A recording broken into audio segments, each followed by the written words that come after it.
Greg Watford again, and welcome to this video called What's Happening to Our Dollar? Now that's a pretty good question. Have you filled up at the pump lately and it's cost you $80 or $90 and you think to yourself, I'm sure it was only $50 or $60 just a few months ago. Or you're in the supermarket, you're pushing a trolley, you go through the checkout and it's $200 and you're looking down at what you got in the trolley, and you say to yourself, surely it's only worth $100. And you think, well, what's happening to my dollar? What we're going to do is answer that question, so stay with me and we'll get right to the bottom of it.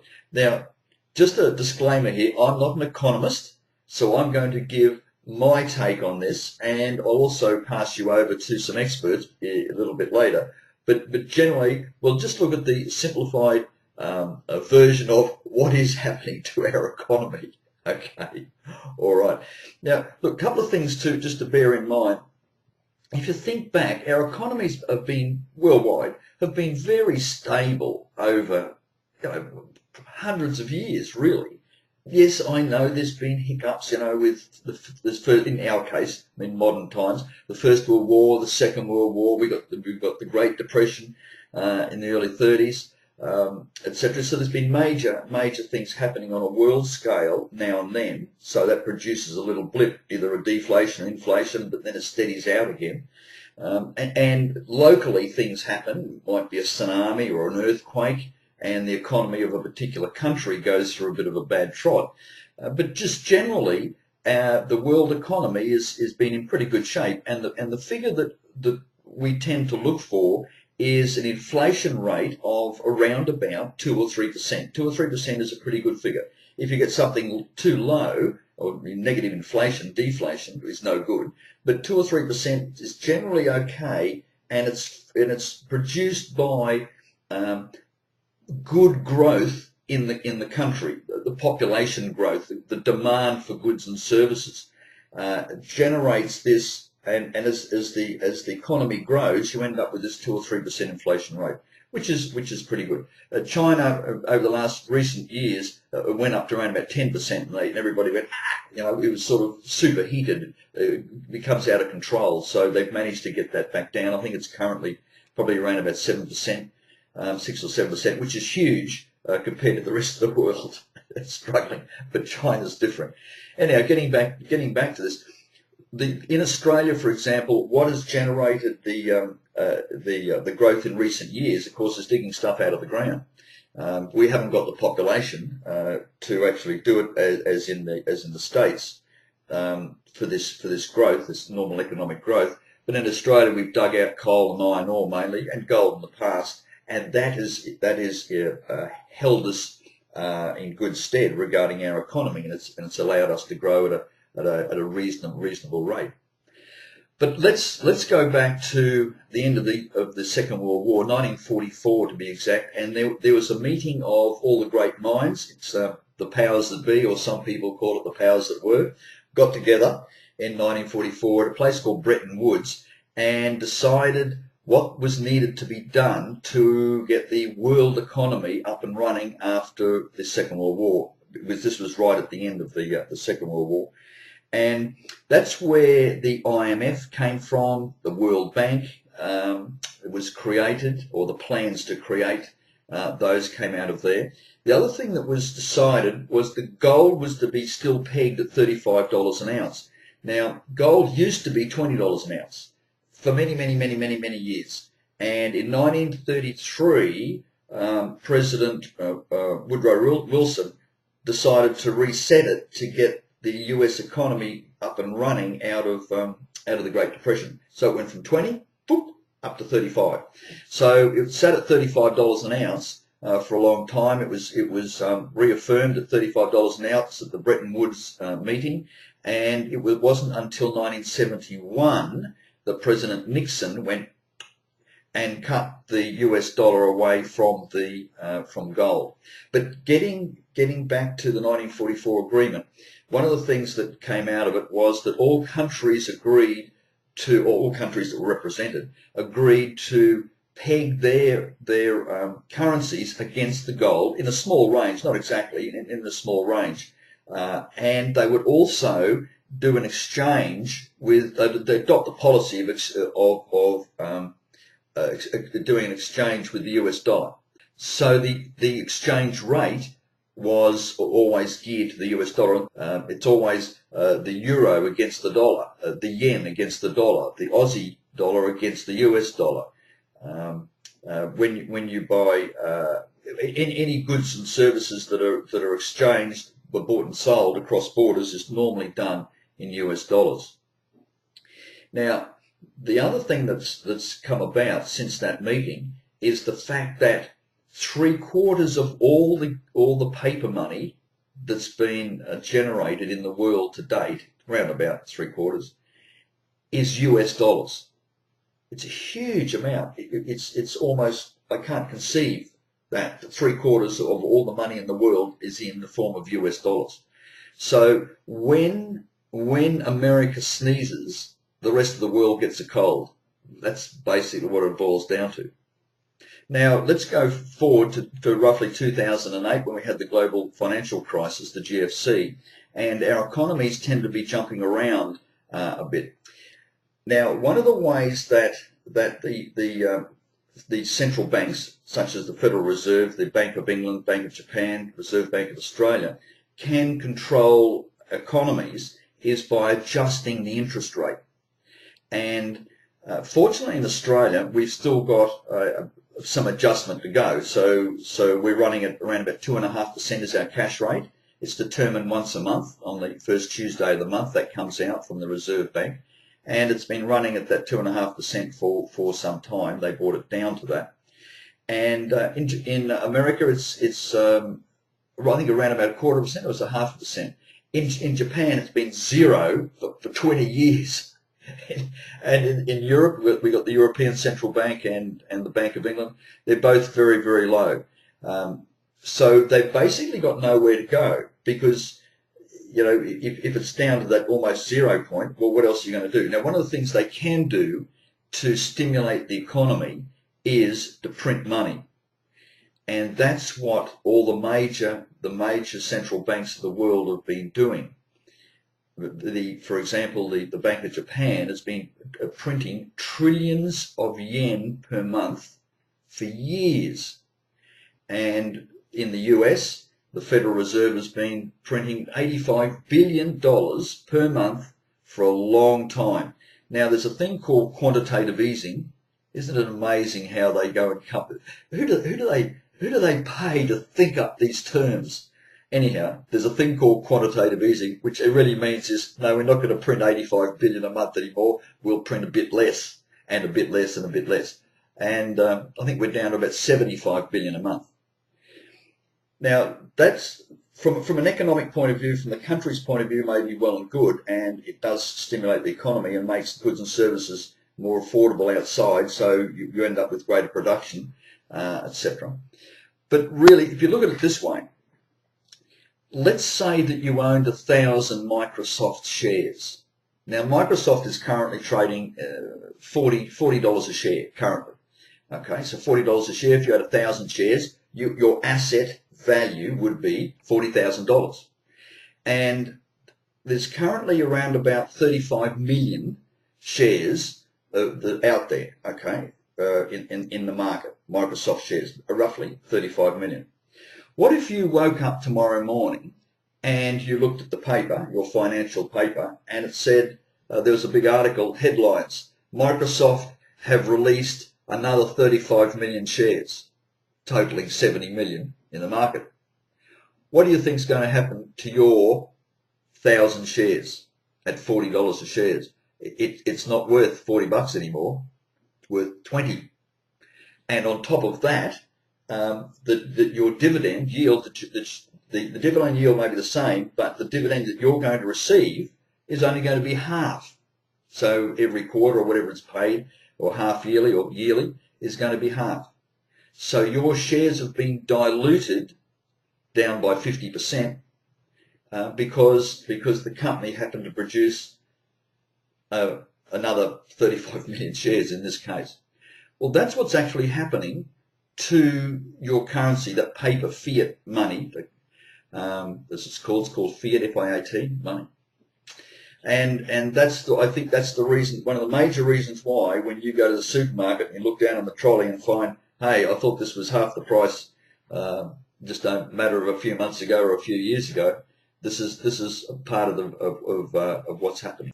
Okay, let's now go to a video clip with an interview of Mike Dillard. He's an entrepreneur and he can explain what's actually happening to our currencies right now. So I think what we'd like to do is, we've got the right board here for a specific reason to help illustrate and show people very concretely. We can help remove a lot of the confusion. Understandably, there is a lot of fear and apprehension as you see the daily headlines and printing of money, quantitative easing, and what all is happening. So to go into the history, and I think we have to go back kind of about 2,500 years or so. We could even go as far as 6,000. You know, back to the days of Rome, which is where we really start. And yeah, let's dive in. And this is it's a fascinating story that is affecting everybody watching this right now, you included. And if you don't realize it yet, you've already lost over the last year not only 30 to 40% in your stock portfolio, and I know the market has come back to 10 to 11,000 over the last year or two. And I know you might think you may have made some of the money back, but in fact you haven't. And when it comes to real purchasing power, you've actually still lost 30 to 40% due to inflation. You know, we'll go back 6,000 years and back to Roman times, which is really when this story began. But I think the important part for people to know is the urgency is that we're living through a very important series of events, really the most important of our lifetime, and it's a much bigger process than what people really understand or than the government is talking about, and we're going to go into that here in a little bit. And I want to give credit absolutely where credit is due. The two people that I've learned more about this stuff from than anybody else is Robert Kiyosaki and Michael Malone, who's a Rich Dad advisor, and from goldsilver.com, and those two guys, the education they've provided, and they've been talking about this stuff for years. Kiyosaki came out with Rich Dad's Prophecy. I think it was back in 2002 or 2004. I think it was 2002. Yeah, and all of the stuff that's in that book is happening today. So I want to give them credit where credit's due, because it's been hugely meaningful. I just want to mention as well, Michael Malone is working with you within Elevation Group, which is huge. One of the authors of the Rich Dad, Poor Dad series. Yeah, absolutely, absolutely, and we'll get into that here in a little bit as well. And so really what is going on today is it's not a recession in the standard model that we think of a recession in, or the liquidity events and quantitative easing and the injections of capital that the Fed has done would have already fixed it.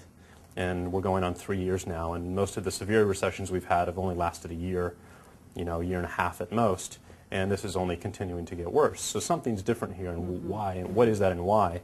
And we all remember the movie probably, Perfect Storm, where these three big hurricanes all converged on this one area, and it was, the storm of the century. Well, that's really what we're dealing with here today, is 5 factors that are all converging at one time in one place, and that have really been triggered by an event that I'll just call peak debt, which was really the busting of the housing bubble back in 2007, 2008, and in a way that can be considered peak debt. And, we're going to talk a little bit about peak oil, but peak debt is really what took place in the world. Was everybody who could get a loan was given a loan. Everybody who was extended credit was extended credit, to the point where all of the rules that keep the credit system safe and viable were totally thrown out the window, and people who were not supposed to be given loans were given loans. And the worst part, though, was when the banks started to resell this debt in the form of derivatives and subprime mortgages that had amplified the amount of bad debt by a factor of 50. And so you have this huge black hole of debt that's, I don't really remember the magnitude. I think the magnitude of the total derivative debt obligations is around $70 trillion, or even much more than that, 700 or 70. I don't really remember off the top of my head right now. Impossible to pay back. And so this happens over and over and over again. And the first time it happened in Rome in 6000 is you essentially have every country goes through 7 stages. And I made notes for myself to go through these here. And this will kind of give everyone a historic picture of what's happening now. And you're going to kind of get it. And you're going to go, oh, I see where this is really headed. And in stage 1, a country starts out with really good money, which is either gold or backed by gold. When Rome first came out with their first currency, it was gold and silver coins. In stage 2, as it develops economically and socially, it begins to take on more and more economic burdens, adding layer upon layer of public works and social programs, pension plans, Social Security, Medicare, Medicaid, all of the stuff we see happening today, right? As its economic affluence, this is stage 3, grows, so as its economic affluence grows, so does its political influence, and it increases expenditures to fund a massive military, just as Rome did, and took over the world, and just as the United States has done over the last 60, 70 years, essentially since World War II. Stage number 4 eventually puts that military to use, and expenditures explode. We see examples of this again in the Vietnam War, the deficit that was created there, the Iraq War, the deficit that was created there, Iraq War II, and very just obvious stuff. And then stage number 6 is finally the wealth transfer caused by expansion of the currency supplies felt by the population as severe consumer price inflation, triggering a loss of the faith in the currency. And the final stage is an en masse movement out of the currency into precious metals and other tangible assets takes place. The currency collapses and massive wealth is transferred to them from those who had enough foresight to accumulate things like gold and silver and other commodities ahead of time from those who didn't. And if you go through the 7-stage cycle, and again, this is something Michael has spent years studying, hundreds of countries have gone through this progression. And obviously we are in between stage 6 and stage 7. So it's kind of the final chapter for the U.S. empire. And essentially what we're talking about is, when back before 1971, the U.S. was on a gold standard through the Bretton Woods Agreement. In 1971, Nixon had to take us off of that. And so ever since that point, we've been dealing with a purely fiat currency, which means that it is really backed by nothing, and it's just paper that has no real value to it. And that's what happened back in Rome. They ran into the same issues. They had to fund this massive growing empire. They had to fund food programs and wheat programs to feed their hungry portions of the population. And in order to do that, they started diluting the gold and silver coins they had, first by clipping little chunks out of it, clipping coins. That's where that saying came from. Then they started mixing in less valuable metals like copper and lead and tin and things like that. And that's our version of today of just printing more. Makes it worth less and less, and things cost more and more. So over the last 100 years, over 30 countries have gone through hyperinflation, and their fiat currency has been destroyed. And in fact, over the last 6,000 years, not a single fiat currency has ever survived more than 30 to 40 years. That's the average lifespan for a fiat currency. And so it's a 100% track record. Every single one of them has ended.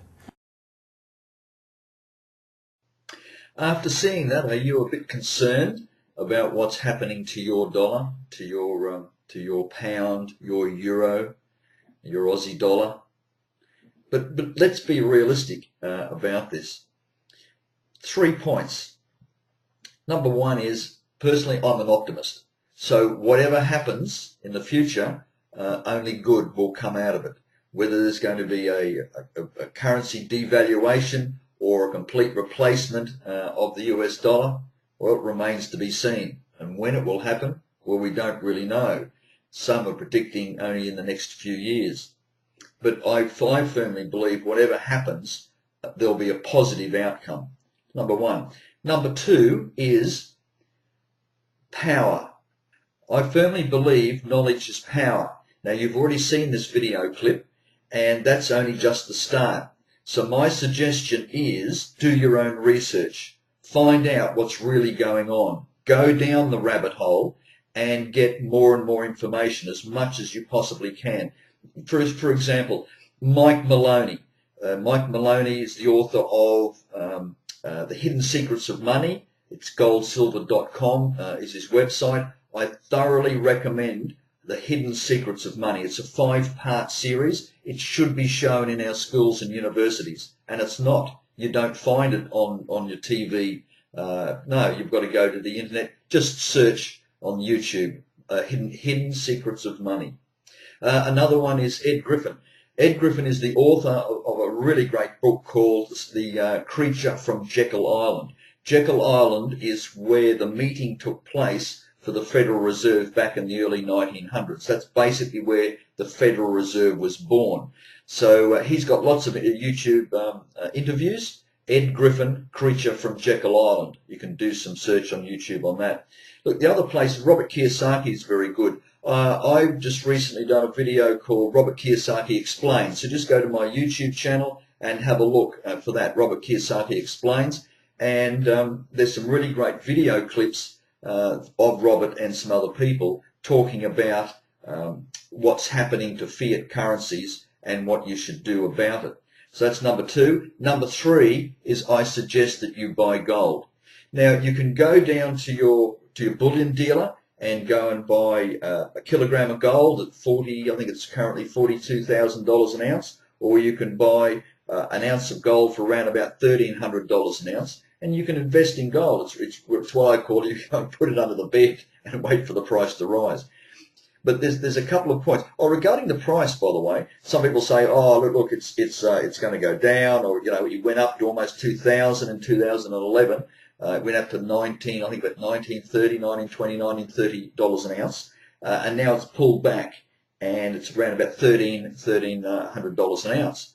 Personally, I think it's artificially kept down there. It's sort of I look at it like a helium balloon, and someone's pulling the string. It's somewhere like someone's got to cut it. It's got to go. That's the way I look at it. Anyhow, so you can go and invest in gold, and as I say, put it under your bed.